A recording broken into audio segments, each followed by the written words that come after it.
What's up YouTube? Welcome back to the channel. Today we are going to hop back onto our AP2 and install a front sway bar. So I know in one of the last videos I said that after we got it aligned we were going to do a sway bar in a couple months, but I decided to sign up for a track event and I wanted to go ahead and toss on our front sway bar into the car so that we can get this ready to go. So a sway bar install on this car is going to be pretty easy. It's going to be just removing the undershield and 4 bolts, 2 nuts, and the sway bar comes right out. So I'm going to set you guys down, we'll go ahead and install it, and then once we're done installing it, we're going to talk about why this car needs a bigger front sway bar. So sway bar install is pretty easy. I've made a couple videos on that before on the Accord. Very similar process to this. So let's go ahead and jump in, get started. Before we get started, let me show you the sway bar that we have here. This is a 32mm hard race front sway bar. Just happens to be blue just like the car, so keeping on with the theme. But yeah, this is a used one. Got this from a friend. And before we install it, what you want to do is just take off these brackets here and get some silicone grease to make sure it's well lubricated in the bushings and on the bracket before installing it. So let's go ahead and lube up the bushings. Okay, so with the bushings and brackets disassembled and separated, we're just going to be using some automotive silicone lubricant compound here that I will link in the description. This is great for really any bushings that need some lubrication.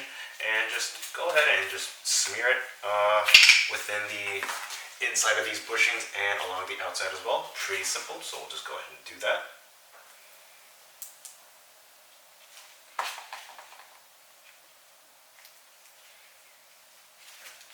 And the purpose of this is really just to make sure that once you put the bar in, there's no squeaking or any kind of unwanted noise from the harder bushings that these mounts are when you're driving. So it's good to do so that you don't have any bad noises.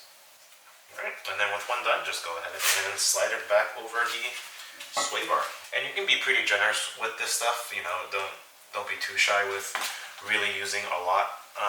Because it's not really going to hurt anything if you use too much. So just be pretty liberal with it.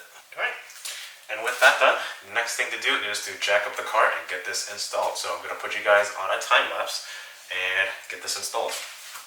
The first thing we're going to do is remove the end links, which takes a 14mm and a 5mm Allen key.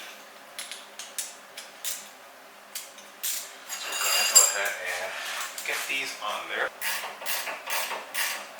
Ooh, look at that, comes off just like butter. Oh, I love it when end links don't have to fight you coming off. Oh, this job just made it much easier. Well, I don't know, we'll see. I might have jinxed myself because the other side might be bad. But driver's side came off easy. Let's go ahead and repeat that on the passenger side. Oh, God bless. This side is also easy. Okay, normally these sway bar end links don't come off this easily on Hondas. Oh, sway bar should just be a couple of 14s.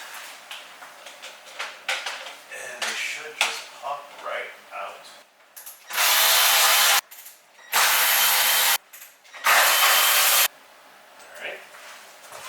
Now we can just remove the end links and it should just drop. Okay, we got the sway bar out. Now let's go ahead and compare the sizes to the new hard race one that we have. Alright, here we have the stock bar here and the hard race one, and side by side you can see how much thinner the stock one is compared to the hard race one. And now the reason why we're going with the thicker one in the front here is to help reduce some of the oversteer tendencies of this car, especially now that we've gone to a square tire setup, which I'll explain more about once we get this installed. But as you can see here, there are 2 settings for the hard race. The outside one is going to be your softest one, and the inside one is going to be the stiffest one. We're going to run with the stiff setting for now to see if we can neutralize some of the oversteer.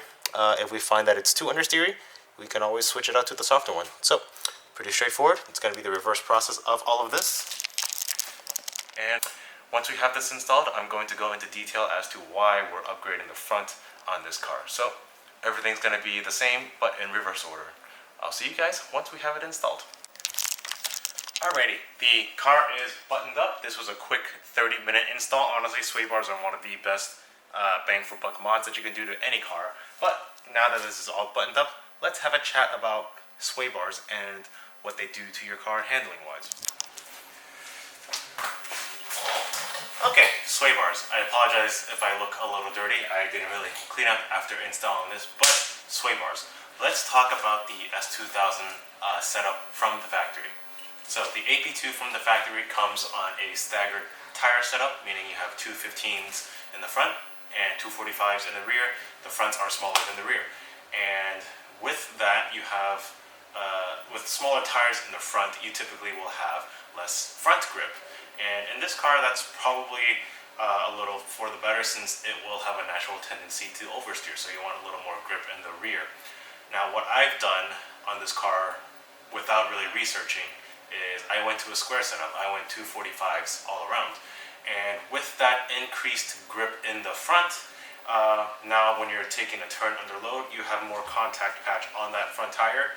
And that front tire having more grip can cause the front to grip up and your rear to swing out more. And so you increase your oversteer.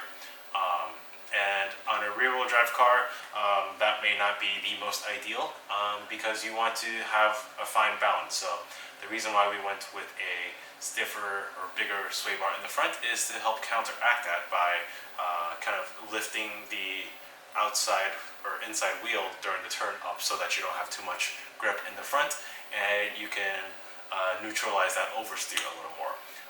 So that's really how sway bars work, right? The stiffer sway bar you have over an axle, the more likely it is going to lift that wheel up under turn. That's why on a front wheel drive car like my Accord, we went with a stiffer rear sway bar because we want to lift that rear wheel up to help rotate it more, since that will naturally understeer a bit more. But yeah, that's kind of like a quick, dirty rundown of sway bars and why we are upgrading to a beefier sway bar in the front. It's mostly to correct for my mistake of getting square tires without doing any research. But that's going to be it for this video. It is a really easy install. Sway bars, in my opinion, are always the first mod anyone should really do to kind of dial in their preferences for how the body rolls.